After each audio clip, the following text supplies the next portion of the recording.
Maranatha, the Lord is coming. A daily devotional with Christian Burdall from Shepherd's Call Ministry. Maranatha, friends. Let's pray.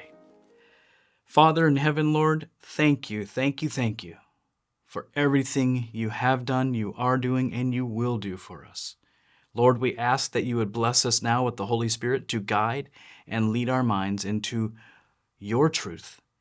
In Jesus' name we pray. Amen. Amen. Unspeakable Gladness, November 4th.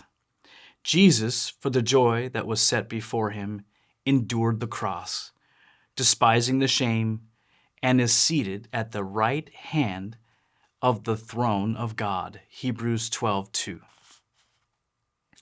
These things I have spoken unto you, said Christ, that my joy might remain in you, and that your joy might be full. John 15:11.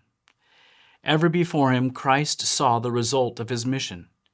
His earthly life, so full of toil and self-sacrifice, was cheered by the thought that he would not have all this travail for naught.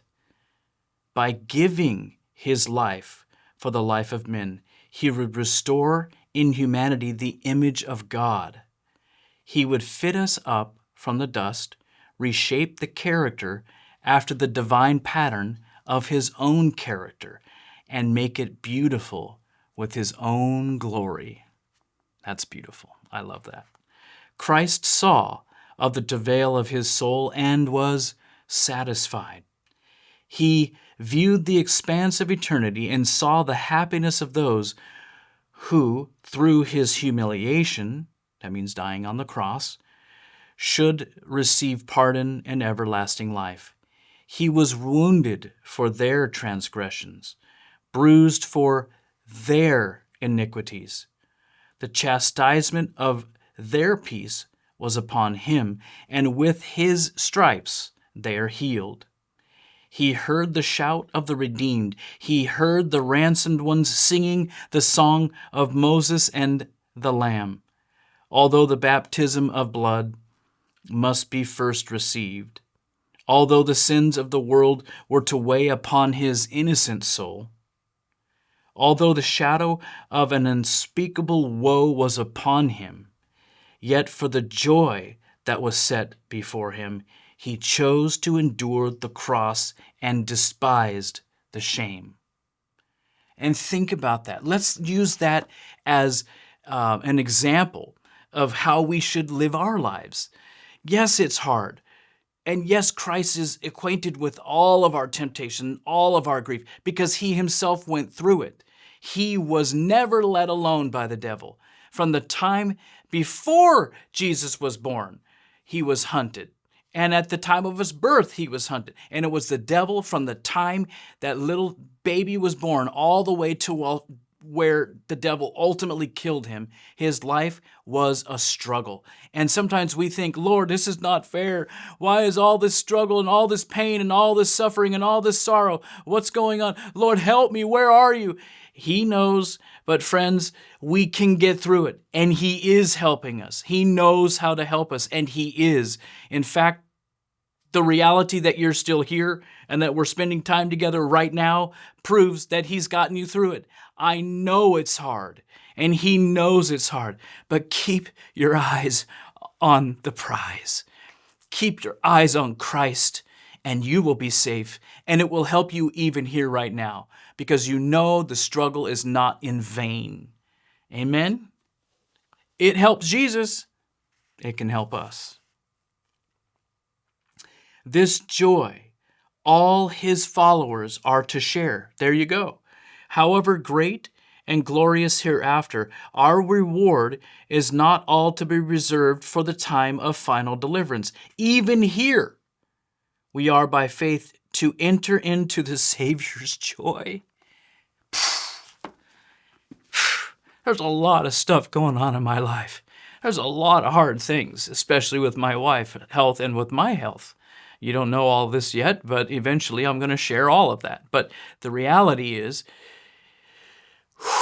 even right now, even right here today, we can experience the joy of the Lord in the middle of the storm. Please, Lord, bless us with that experience. And I have to say, it's not like I haven't had that, but sometimes it's so hard, it's so dark, it's so cloudy. It's just not my natural default setting to go, praise the Lord. It's just not there yet. But by His grace, even when the struggles come, we'll go, you know what, Lord? If you saw fit to allow this to come to me, then I know there's a good reason for it, and I'm going to praise you. I have those days sometimes, but more often than not, I don't, and I want more of them. How about you? Can we be honest with each other? I hope so. To those who receive Him, He gives power to become the sons of God, that at last God may receive them as His, to dwell with Him throughout eternity. If during this life they are loyal to God, they will at last, quote, see His face, and His name shall be in their foreheads. And His name is a transcript of His character. So the redeemed will have His character in their foreheads. What's that mean? In their minds. They have become like Christ in their minds. I love that. Revelation 22:4. And what is the happiness of heaven but to see God? What greater joy could come to the sinner saved by the grace of Christ than to look upon the face of God and know Him as Father? Whew. What a blessing. There's nothing in this life more important than a real, consistent, and experiential knowledge of God, where we are connected with Him in a vital way every single day. And friends, if we know Him now, when we are redeemed and we are in that heavenly place, we will know Him then, because His sheep hear His voice. They recognize Him. What a day that will be. Stay faithful, my friends. Stay fixed with your gaze fixed on Christ, and you will be safe. God bless you. Maranatha. Have an amazing day as you go out into the world and you are the hands and feet of Jesus. We hope you have been blessed by today's devotional thought.